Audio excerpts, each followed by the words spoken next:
Let me ask both of you guys, do you think you can teach business in school?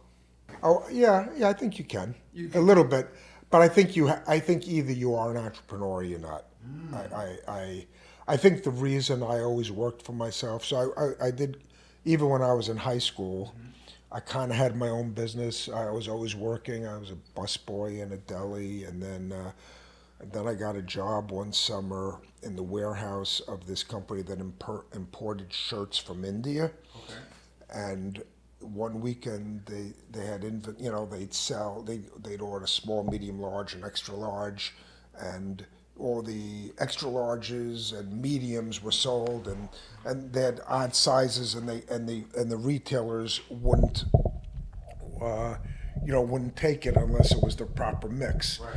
So they take whatever the odd inventory was, and they went. And this one time, they took me and went out to a flea market out in Long Island, and they sold it. And I was like, "Wow, this is awesome!" So that became my gig. I'd start selling at the flea markets every weekend with their stuff, and they were actually bringing in things just to sell to flea markets at a pretty low price. I think we were selling these shirts for like $5 a piece. This is 1977, 78. No, probably probably before that actually. Probably 1975-ish and or 74, maybe just out of high school.